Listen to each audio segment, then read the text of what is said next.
ಎಲ್ರಿಗೂ ನಮಸ್ಕಾರ. Welcome back to my YouTube channel Amiha diaries. ಇವತ್ತು ನಾನು ಹಲಸಿನ ಹಣ್ಣಿನ ಬೀಜದ ಬಸ್ಸಾರು ಮಾಡಿದ್ದೀನಿ. ಹೇಗೆ ಮಾಡೋದು ಅಂತ ತೋರಿಸ್ಕೊಡ್ತೀನಿ. ತುಂಬಾ ರುಚಿಯಾಗಿರುತ್ತೆ ಮತ್ತು ಆರೋಗ್ಯಕ್ಕೂ ಒಳ್ಳೆಯದು. ಬಸ್ಸಾರಿಗೆ ಸ್ವಲ್ಪ ಬೆಣ್ಣೆ ಹಾಕ್ಕೊಂಡು ಸ್ವಲ್ಪ ನಿಂಬೆ ಹುಳಿ ಮತ್ತು ಒಂದು ಹಸಿರು ಮೆಣಸಿನ್ಕಾಯಿ ಕಿವುಚ್ಕೊಂಡು ತಿಂತಾಯಿದ್ರೆ ಎಷ್ಟು ಚೆನ್ನಾಗಿರುತ್ತೆ ಗೊತ್ತಾ. ನೀವೇ ಒಂದು ಸರಿ ಟ್ರೈ ಮಾಡಿ ನೋಡಿ ಹೇಗಿರುತ್ತೆ ಅಂತ. ಬನ್ನಿ ರೆಸಿಪಿ ತೋರಿಸ್ಕೊಡ್ತೀನಿ. ಮೊದಲಿಗೆ ಈ ಥರ ಹಲಸಿನ ಹಣ್ಣಿನ ಬೀಜನ ಕುಟ್ಕೊಂಡು ಸಿಪ್ಪೆನ ತಕ್ಕೊಂಡು ಈ ಥರ ರೆಡಿ ಮಾಡಿ ಇಟ್ಕೊಂಡಿರಬೇಕು.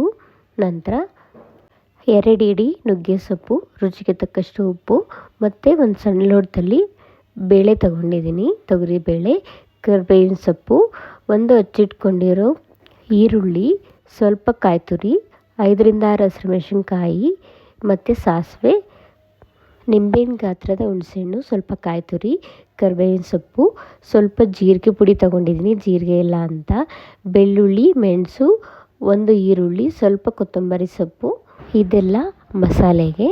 ಮೊದಲಿಗೆ ಒಂದು ಕುಕ್ಕರ್ನ ಸ್ಟವ್ ಮೇಲೆ ಇಟ್ಟು ಅದಕ್ಕೆ ಸಿಪ್ಪೆ ತೆಗೆದುಕೊಂಡಿರೋ ಹಲಸಿನ ಬೀಜ ಮತ್ತು ತೊಗರಿಬೇಳೆ ಹಾಕ್ತಿದ್ದೀನಿ. ನಾನಿಲ್ಲಿ 3ರಿಂದ 4 ಜನಕ್ಕಾಗುವಷ್ಟು ಸಾಂಬಾರು ಮಾಡ್ತಾಯಿದ್ದೀನಿ. 2 ಇಡಿ ನುಗ್ಗೆ ಸೊಪ್ಪು ಹಾಕ್ತಾಯಿದ್ದೀನಿ. ನೀವು ಬೇಕಾದರೆ ಬೇರೆ ಯಾವುದಾದ್ರೂ ಸೊಪ್ಪನ್ನ ಉಪಯೋಗಿಸ್ಬೋದು. ನಾನಿಲ್ಲಿ ನುಗ್ಗೆ ಸೊಪ್ಪು ಇತ್ತು ಅಂತ ನುಗ್ಗೆ ಸೊಪ್ಪು ಹಾಕ್ಕೊಂಡಿದ್ದೀನಿ. ರುಚಿಗೆ ತಕ್ಕಷ್ಟು ಉಪ್ಪು. ನೀವು ಬೇಕಾದರೆ ದಂಟಿನ ಸೊಪ್ಪು ಯೂಸ್ ಮಾಡ್ಕೊಬೋದು, ಅಥವಾ ನಿಮಗೆ ಸೊಪ್ಪೇನಾದರೂ ಬೇಡ ಅಂತ ಹೇಳಿದ್ರೆ ಬರೀ ಬೇಳೆ ಮತ್ತು ಹಲಸಿನ ಬೀಜ ಹಾಕ್ಬಿಟ್ಟು ಮಾಡ್ಬೋದು. ಮತ್ತು 4 ಲೋಟ ನೀರು ಹಾಕ್ತಾಯಿದ್ದೀನಿ. ಇಷ್ಟು ಎಲ್ಲ ಹಾಕಿ ಕುಕ್ಕರ್ ಮುಚ್ಚಳ ಮುಚ್ಚಿ ಸ್ಟವ್ ಆನ್ ಮಾಡಿ 3ರಿಂದ 4 ವಿಷಲ್ ಕೂಗಿಸ್ಕೊಂಡ್ರೆ ಚೆನ್ನಾಗಿ ಬೇಯುತ್ತೆ. ಸೊ 3ರಿಂದ 4 ವಿಷಲ್ ಕೂಗಿಸ್ಕೊಬೇಕು. ಇದು ಕೂಗೋವಷ್ಟರಲ್ಲಿ ನಾವು ಇನ್ನೊಂದು ಕಡೆ ಮಸಾಲೆ ರೆಡಿ ಮಾಡ್ಕೊಳ್ಳೋಣ. ಒಂದು ಪ್ಯಾನ್ನ ಸ್ಟವ್ ಮೇಲೆ ಇಟ್ಟು ಸ್ಟವ್ ಆನ್ ಮಾಡಿ 2 ಸ್ಪೂನ್ ಎಣ್ಣೆ ಮತ್ತು ಒಂದು ಹಚ್ಕೊಂಡಿರೋ ಈರುಳ್ಳಿ, ಬೆಳ್ಳುಳ್ಳಿ, ಮೆಣಸು, ಜೀರಿಗೆ. ನಾನಿಲ್ಲಿ ಜೀರಿಗೆ ಖಾಲಿ ಆಗಿರೋದ್ರಿಂದ ಜೀರಿಗೆ ಪುಡಿನ ಹಾಕ್ಕೊತಾ ಇದ್ದೀನಿ. ನೀವು ಜೀರಿಗೆ ಇದ್ದರೆ ಜೀರಿಗೆನೇ ಯೂಸ್ ಮಾಡ್ಬೋದು. ಇವೆಲ್ಲವನ್ನು ಹಾಕಿ ಚೆನ್ನಾಗಿ ಫ್ರೈ ಮಾಡಬೇಕು. ಕರಿಬೇವಿನ ಸೊಪ್ಪು ನಾನು ಈ ಥರ ಎಣ್ಣೆಯಲ್ಲಿ ರೋಸ್ಟ್ ಮಾಡ್ಕೊತಾ ಇದ್ದೀನಿ. ನೀವು ಬೇಕಾದರೆ ಒಲೆ ಏನಾದರೂ ಹಚ್ಚಿದ್ರೆ ಒಲೆಯಲ್ಲಿ ಈರುಳ್ಳಿ ಬೆಳ್ಳುಳ್ಳಿನ ಸುಟ್ಕೋಬೇಕಾಗತ್ತೆ, ಅಥವಾ ಸ್ಟವ್ ಮೇಲೇ ನೀವು ಈರುಳ್ಳಿ ಬೆಳ್ಳುಳ್ಳಿನ ಸುಟ್ಕೋಬೇಕಾಗತ್ತೆ. ಸುಟ್ಕೊಂಡು ಸಹ ನೀವು ಮಾಡ್ಬೋದು. ಚೆನ್ನಾಗಿ ರೋಸ್ಟ್ ಮಾಡಿದ್ರೆ ಇದು ರುಚಿಯಾಗಿ ಚೆನ್ನಾಗಿ ಬರುತ್ತೆ. ನೀವೇನಾದರೂ ಅರ್ಧಂಬರ್ಧ ರೋಸ್ಟ್ ಮಾಡಿ ಅರ್ಜೆಂಟಲ್ಲಿ ಮಾಡೋಕ್ಕೆ ಹೋದರೆ ಚೆನ್ನಾಗಾಗಲ್ಲ. ನೋಡಿ, ಈ ಥರ ಫ್ರೈ ಆಗಿರಬೇಕು. ಇದು ರೋಸ್ಟ್ ಮಾಡ್ಕೊಂಡಿರೋದನ್ನೆಲ್ಲ ಒಂದೇ ಜಾರ್ಗೆ ಟ್ರಾನ್ಸ್ಫರ್ ಮಾಡ್ಕೊಳ್ಳಿ. ಒಂದು ನಿಂಬೆಹಣ್ಣು ಗಾತ್ರದ ಹುಣಸೆಹಣ್ಣು, ಸ್ವಲ್ಪ ಕಾಯಿ ತುರಿ, ಒಂದು ಸ್ವಲ್ಪ ಕೊತ್ತಂಬರಿ ಸೊಪ್ಪು. ಕಾಯಿ ತುರಿನ ಜಾಸ್ತಿ ಹಾಕಬಾರ್ದು, ಯಾಕಂದರೆ ಟೇಸ್ಟ್ ಹೊರಟೋಗ್ಬಿಡುತ್ತೆ. ನಂತರ 1 ಸ್ಪೂನ್ ಸಾಂಬಾರು ಪುಡಿನ ಹಾಕ್ಕೊತಾ ಇದ್ದೀನಿ. ನೀವು ಎಷ್ಟು ಜನಕ್ಕೆ ಮಾಡ್ತಿದ್ದೀರಾ ಅದ್ರ ಮೇಲೆ ನೀವು ಈ ಸಾಂಬಾರು ಪುಡಿ ಮತ್ತು ಖಾರದ ಪುಡಿನ ಡಿಸೈಡ್ ಮಾಡ್ಕೊಳ್ಳಿ. ನಾನಿಲ್ಲಿ 5ರಿಂದ 6 ಜನಕ್ಕೆ ಮಾಡ್ತಾಯಿದ್ದೀನಿ. ಸೊ ಹಾಗಾಗಿ 2 ಟೇಬಲ್ ಸ್ಪೂನ್ ಖಾರದ ಪುಡಿ, 1 ಟೇಬಲ್ ಸ್ಪೂನ್ ಸಾಂಬಾರು ಪುಡಿ ಹಾಕ್ಕೊಂಡಿದ್ದೀನಿ. ನಾನಿಲ್ಲಿ ಕುಕ್ಕರ್ನ 4 ವಿಷಲ್ ಕೂಗಿಸ್ಕೊಂಡಿದ್ದೆ. ಮಸಾಲೆಗೆ ಫ್ರೈ ಮಾಡ್ಕೊಳ್ಳೋವಷ್ಟರಲ್ಲಿ ಅದು ಕೂಲಾಗಿತ್ತು. ಸೊ ಹಾಗಾಗಿ ಓಪನ್ ಮಾಡ್ಕೊತಾ ಇದ್ದೀನಿ. 4 ವಿಷಲ್ ಕೂಗಿಸ್ಕೊಂಡ್ರೇ ಹಲಸಿನ ಬೀಜ ಬೇಯೋದು, ಇಲ್ಲಾಂದರೆ ಬೆಂದಿರಲ್ಲ. ಸೊ ಹಾಗಾಗಿ 4 ವಿಷಲ್ ಕೂಗಿಸ್ಕೊಳ್ಳಿ ಅಂತ ಹೇಳಿದ್ದು. ನೋಡಿ, ಈ ಥರ ಚೆನ್ನಾಗಿ ಬೆಂದಿರುತ್ತೆ. ನೀವು ಕೇಳ್ಬೋದು, ಮೇಡಮ್ 4 ವಿಷಲ್ ಕೂಗಿಸ್ಕೊಂಡ್ರೆ ಬೇಳೆ ಎಲ್ಲ ಜಾಸ್ತಿ ಬೆಂದಿರಲ್ವಾ ಅಂತ ಕೇಳ್ಬೋದು. ಇಲ್ಲ, ಆ ಥರ ಏನೂ ಆಗಲ್ಲ. ನೋಡಿ, ನಾನು 4 ವಿಷಲ್ ಕೂಗಿಸ್ಕೊಂಡಿದ್ದೀನಿ. 2 ಕೂಡ ಚೆನ್ನಾಗಿ ಬೆಂದಿದೆ. ಸ್ವಲ್ಪ ಸಪ್ಪೆ ನೀರನ್ನ ತಗೊಂಡು ಮಸಾಲೆ ರುಬ್ಕೊಳ್ಳೋಕ್ಕೆ ರೆಡಿ ಮಾಡ್ಕೊಂಡಿದ್ವಲ್ಲ ಜಾರು, ಅದಕ್ಕೆ ಹಾಕ್ಕೋಬೇಕು. ಸ್ವಲ್ಪ ಕಾಳು, ಸ್ವಲ್ಪ ಸೊಪ್ಪು ಎಲ್ಲನೂ ಸಹ ಹಾಕ್ಕೋಬೇಕು. ಜಾಸ್ತಿ ಹಾಕ್ಕೋಬಾರ್ದು, ತುಂಬ ಗಟ್ಟಿಯಾಗಿಬಿಡುತ್ತೆ ಮಸಾಲೆ. ಸ್ವಲ್ಪ ಹಾಕ್ಕೋಬೇಕು. ಇವೆಲ್ಲವನ್ನು ಹಾಕಿ ಚೆನ್ನಾಗಿ ರುಬ್ಬಬೇಕು.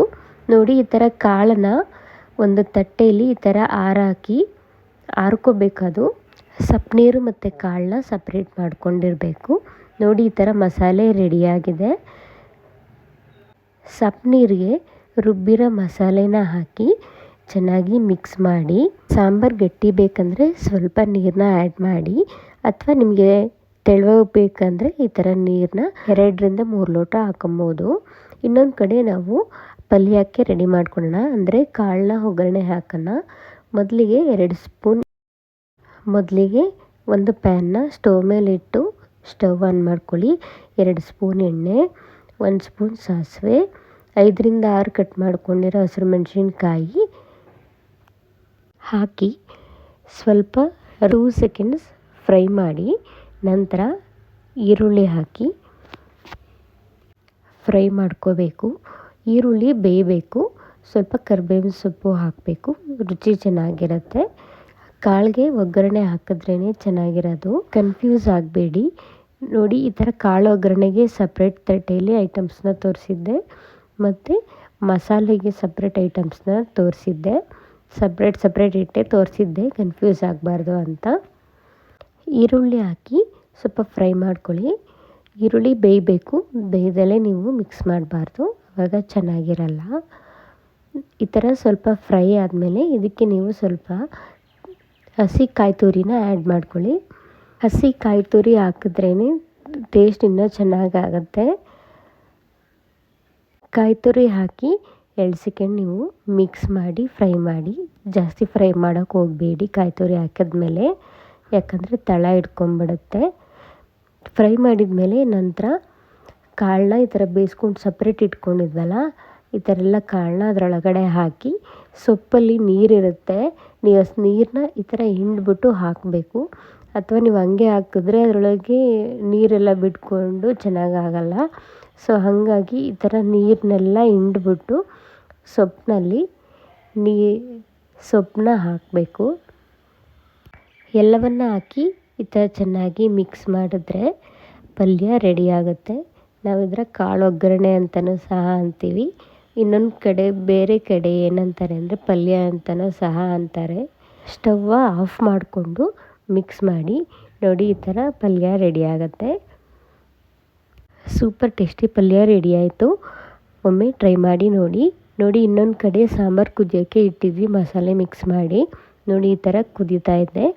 ಈ ಥರ ಕುದ್ದು ಸೈಡಲ್ಲಿರೋ ಆ ಥರ ನೊರೆ ಎಲ್ಲ ಹೋದರೆ ಆವಾಗ ಚೆನ್ನಾಗಿ ಸಾಂಬಾರು ರೆಡಿಯಾಗಿದೆ ಅಂತ ಅರ್ಥ. ನೀವು ಬೇಕಾದ್ರೆ ಟೇಸ್ಟ್ ಮಾಡಿಕೊಂಡು ಉಪ್ಪನ್ನ ಆ್ಯಡ್ ಮಾಡ್ಕೊಬೋದು. ನೆನಪಿರಲಿ, ಸಾಂಬಾರು ಚೆನ್ನಾಗಿ ಕುದ್ರೇ ರುಚಿ ಬರೋದು. ಬಿಸಿ ಬಿಸಿ ಮುದ್ದೆ ಮಾಡಿಕೊಂಡು ಸಾಂಬಾರು ಹಾಕ್ಕೊಂಡು ಸ್ವಲ್ಪ ಪಲ್ಯ ಹಾಕ್ಕೊಂಡು ಅದಕ್ಕೆ ದೇಸಿ ಬೆಣ್ಣೆ ಹಾಕ್ಕೊಂಡು ತಿಂತಾಯಿದ್ರೆ ಮಜನೋ ಮಜಾ. ನೀವು ಅದಕ್ಕೆ ಸ್ವಲ್ಪ ಒಂದು ಹಸಿರು ಮೆಣಸಿನ್ಕಾಯಿ, ಒಂದು ಸ್ವಲ್ಪ ನಿಂಬೆ ಹುಳಿ ಹಿಂಡ್ಕೊಂಡು ಸಹ ತಿನ್ಬೋದು, ರುಚಿಯಾಗಿರುತ್ತೆ.